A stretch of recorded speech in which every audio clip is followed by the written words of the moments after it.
At what point, when you're getting ready, do you feel, that's it, I've become Toto? After all these years, it's almost a kind of thing where I can turn Toto on and turn Toto off. It's second nature. I don't have anything where, well, once I get my eyebrows on, then I feel like I'm a clown. Or when I put my nose on, then I'm the clown. Or as soon as I tie my clown shoes, I'm the clown. The clown's already here. The clown is with me all the time. The clown is me. It's just an exaggeration of me. So Charlie Chaplin used to say, once he puts his hat on, that's it. He becomes Charlie. And there's a sense in which I do that because there's no training. But once you've got it on, and it's almost because my hat goes on last. It's almost that same sort of thing. But it's as much more a thing of, right, here we go, rather than suddenly feeling different. I can be having a horrible day, absolutely horrible day. I had to go clown the day that I got a call that my dad had a massive coronary aneurysm and was basically dead. He was on machines, but my dad was gone. I was on my way to a show in makeup when I get the news from my brother. I had to go in, I'm all upset. As soon as I go through that curtain, the clown is on. And the same thing happens to most clowns. You know, there's going to be a time where something tragic is going on in your life, but you can escape from that just like the audience escapes during the performance. Yeah, there was one prison, I can't remember where it was now, it was in the Midlands somewhere. And in those days I had green trousers with yellow patch pockets and my usual big coat and everything. And there was a guy there in green overalls with patch pockets, yellow patch pockets. And he was enjoying the show enormously, laughing away. Did an hour, I think, probably 50 minutes in a prison. And as he came up, a huge beaming smile and shook me a hand and said, "Thank you." Oh, great, fine. And I said to him as he came out, "Oh, you got the same trousers as me, snap." Well, afterwards, the chaplain said, "Did you realise you're wearing patches?" I said, "Well, I've got patch pockets." He said, "No, patches, the guy that came out in the green, they have to, if they're an escapist, if they keep trying to escape, they have to wear those so that the warders know that he's an escapist." So he was enormously grateful to me because he'd escaped. You know, he transcended that he'd escaped for an hour. You know, because he laughed uproariously and had a wonderful time. I forgot where he was. Where the excitement starts to come in, I think, is when I'm just about to go out on stage, whether it's running through the curtain at the circus or going through the curtain on a stage or walking into, you know, somebody's house to do a performance. The excitement comes just when I'm about to start.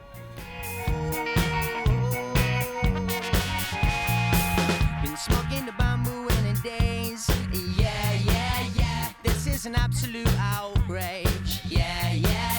And no matter what the papers say. Yeah. This is the way the children play. Yeah. This is the way the children play. I don't wanna cry like that cat stuck up a tree. I don't wanna die like that smackhead on the jubilee. Why don't you help these widows out yourselves? Just hold them close so that they don't cry. I don't think I'd ever give up clowning because it's what I do, it's what I am. I think it's what God wants me to do. But having said that, you know, if people stop asking me, then there won't be any clowning that I can do. And I've been thinking recently of going back to more stipendiary ministry, actually being paid as a vicar, just because there aren't enough bookings. But I would still clown. I always will, I think, because it's what I enjoy doing. It's brilliant to be able to make people laugh, help them to cry, and do all the things that I do. I have enormous privilege, the Fool's License, to do all sorts of things and go to all sorts of places that I would never have dreamt of doing when I was first ordained 30-something years ago. If I ever lost the thrill of being a clown, and I've seen it happen, it's time to get out of the business. It is time to do something else. If I cannot give 110%, what am I doing? If I can't give 110% to the art, then I don't need to be in the art. Then it's time to move on. I don't like it when I see anybody, not just clowns, but any performer or any profession. If you don't enjoy what you're doing, do everything in your power to find something else to do. If you can't give it your all, it's not worth doing. But I think clowns are essentially divine, and I think God has a tremendous sense of humour.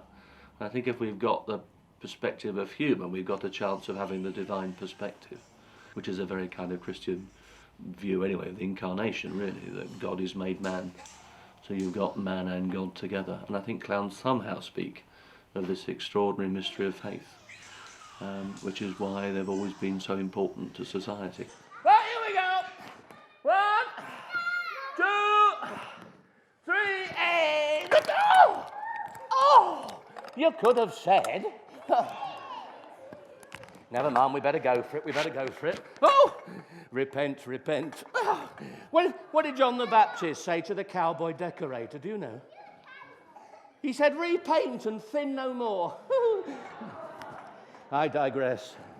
What I was taught was, long as you focus, long as you keep looking at, long as you never lose sight of the cross at the end of the journey, then all things are possible. We'll see. It's just a question of best foot forward and letting go. Oh, help, I'm on. Now, I did say I juggle, and juggle I might. 1, 2, 3. Now, clowns aren't cheats. Clowns are the truth tellers. We speak of the truth like the jesters of old. The invitation remains simply, let us play. We'll try once more. 1, 2, 3, help. 1, 2, 3, hop, hop, hop, hop, hop, hop, hop, hop, hop. Yay! Woo! Now, it's no good staying in the middle, like all good Anglican clergy. If I can just make it to the foot of the cross, then all may yet be...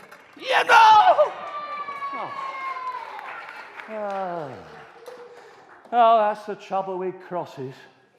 Sometimes they just have to be carried. Clowns play with failure, which is terribly important. Certainly in this society, success is the be-all and end-all, so you can't cope with failure. People are so obsessed with little things and tiny things and themselves more than anything else that the clown says, well, never mind yourself. There's an old thing, one of the things I learned early on was much more in a religious way, was the old Archbishop of Canterbury, Michael Ramsey, used to say, you've got to take God seriously, take your faith, your religion fairly seriously, just a way of doing it, but never take yourself seriously. In a society that does take itself far too seriously, with all its terrible extremism and terrorists, then along comes the clown and say, hey, there's another way, which is brilliant. I mean, it's the vulnerable lover thing, and perfect love banishes fear, so maybe clowns can get rid of terrorists one day.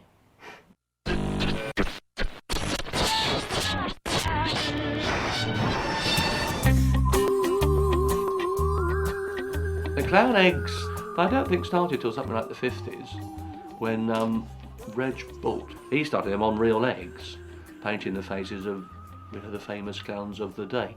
And it's only fairly recently that we've discovered some of those original eggs, and they're now in the collection down at Wookey Hole. It's a lovely tradition because it says something about the individuality of each clown. It works as a kind of copyright, so no one can use my face. If you've got lots of grease paint, white base and and a big wig, and in theory at least, someone could, take over your character and face and ruin your reputation or whatever. It's actually, from what I understand, been used in some legal cases to prove someone had a certain look. But I've also was picked up, somebody had written a blog about 2 street clowns killed by Mexican drug cartel. And they used my picture. And it was a picture from the parade here in Gardner Regis 4 years ago. Does that not really irritate you? It's horribly irritating. And so I wrote to the blogger, I said, first of all, I was never killed by a Mexican drug cartel, and I don't even have a cough. And then somebody else wrote in and said, before you just pull random clown pictures off the internet, you might want to research a little bit, because the clown's picture you used is an international clown, and there's clowns all over the world that know this guy.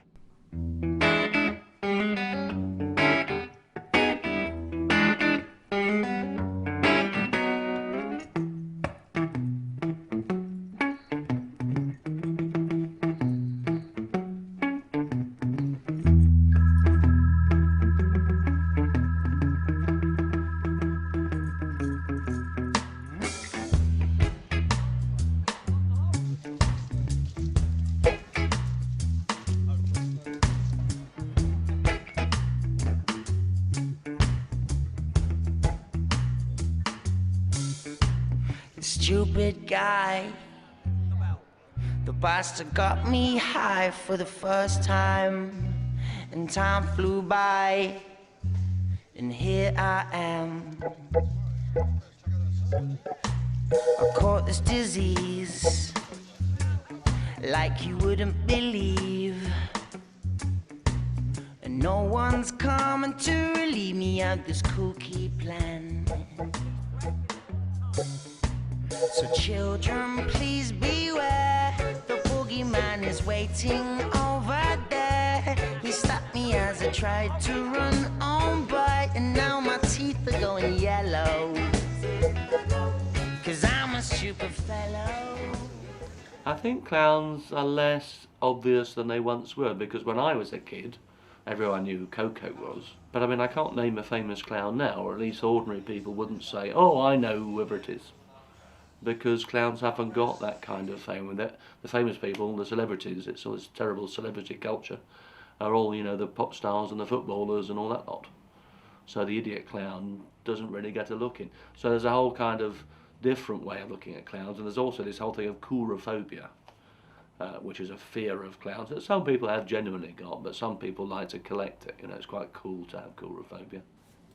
I truly met somebody that was afraid of clowns. I was going into a restaurant between shows a few years ago, and the girl behind the counter, it was just at a fast food restaurant, the girl behind the counter saw me walk in, screamed, went hysterical, and ran from the front counter through the restaurant, I could see her do it, into the back freezer and would not come out of the freezer.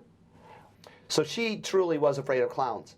But I've also had people come up to me when I'm at an event and say, oh, I'm afraid of clowns and I don't like clowns. And they're standing here 2 feet away from me saying, well, I don't like clowns and you scare me. And well, no, I don't scare you. You're 2 feet away from me discussing this.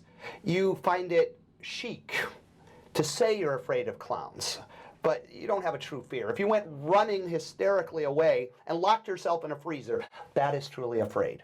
It's not what I'm wearing that makes it scary, it's the approach that would make it scary.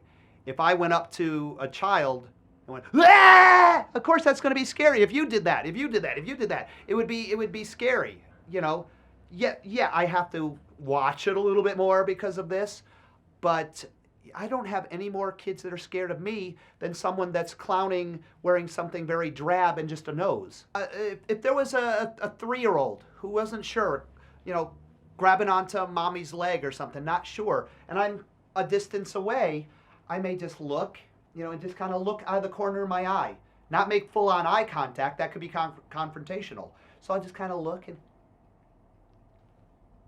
just a little gentle wave. See how they react. If they seem, you know, after a while, I call it the worry eyebrows. If they start giving you the worried eyebrows, you know that tears are coming.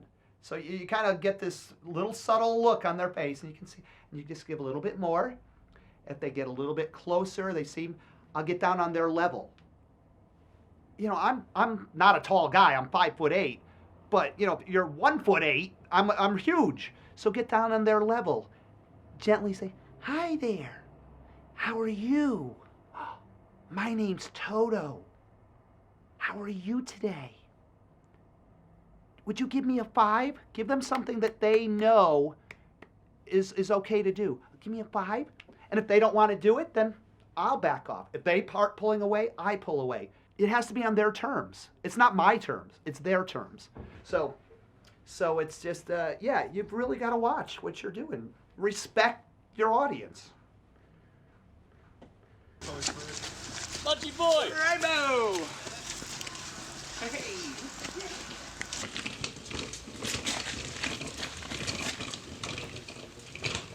I mean, Clowns International tries to maintain standards of clowning. I mean, it's part of the reason it exists. I mean, it's a club for clowns to get together, but it's also to teach clowning and maintain its traditions and reach the highest standards.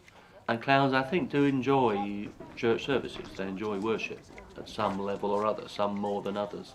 And I think for some clowns, it's the only time they go to church in the year, apart from, I mean, at the Bognor we'll have a church service, and some will come to that. So it became a kind of media scrum, which is a bit detracting. So every year at some stage I'll go and tell off some photographer or other who's in the way. because it's not there as a studio, it's actually there for the clowns to gather, to say something about the importance of laughter, and we have a prayer all about laughter, and to remember clowns who have died, and that's the most moving part of the service probably.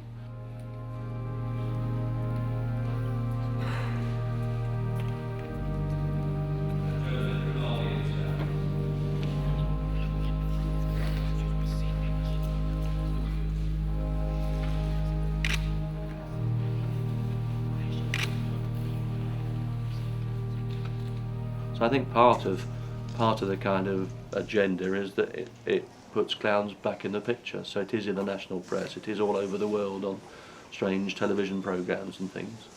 And there is that kind of agenda just about raising clowns' profile, but there's also the personal needs of worship in a church. And it's a bit odd because I've got to the serious bits as if I'm a proper vicar, as well as clowny bits, because normally if I'm in a church I'm just a clown. I don't have to lead the service and announce the hymns or lead a prayer, because that's not what clowns do. And I've always held to the philosophy that a clown can only do things as a clown would and could. So I have to use circus, I have to use laughter, I have to use slapstick. Hey. Is he hungry again? He's hungry. The Circus Clown Festival here at Butlins in Bognor Regis is probably one of the premier events in the world that showcases proper clowning. There will be clowns here from all over the world. I think the farthest away this year is a fella from New Zealand. I know I'm one of the further clowns coming from the States. And you'll see, it showcases all different types of clowns. There'll be clowns here that specialize in music, some that do magic, some that do balloon sculpting, some do circus, some do stage, some do birthday parties, we have Rolly Bain, who works in the church. All sorts of clowns, and so the people here can really get a good mix of all types of clowning from many different countries, and it sheds clowning in such a good light because there are working professional clowns here, and there'll be some 5,000 people here this weekend that will get to enjoy it with us. Toto, you enjoying the parade? Yes, Show us what you got there. I have a custard pie with a cherry on the top. Would you like some pie? Love some All pie. right, here you go. See, it's on a string. Don't tell anybody. I don't think clowning will ever die out. It will change, it will adapt. You'll perhaps see birthday party clowns get more popular, and then that'll go away for a little while. And circus will get more popular, and that'll go away for a little while. Street clowning will get popular, and that'll go away. It's always constantly changing, but it will never die out. The human needs laughter, and clowns just scream laughter. So clowning will never go away. It'll change, it'll evolve, but it will never go away. And if that's not good enough, make sure the cross is full of love and light and colour and surprises. This is, thanks. This is my slack rope of faith. This is the place to be. This is the place to play. This is the place to dare. This is the place to dream. And maybe one day when you're old enough, young enough, foolish enough, playful enough, you might even try the slack rope of faith for yourselves. Begins at the crib, it heads for the cross, and it goes way beyond. It's just a question of letting go. Thank you very much. It doesn't even matter how hard I cry. It's always the same. The winds will blow. My solemn face will start to show. Is it for me or someone else? I seem to be trading life for wealth. Or am I just breathing like I should? Thinking of leaving for the greater good. 'Cause roads are my best friend beneath our tires. These roads don't make me sick, they won't make me tired. I'm tripping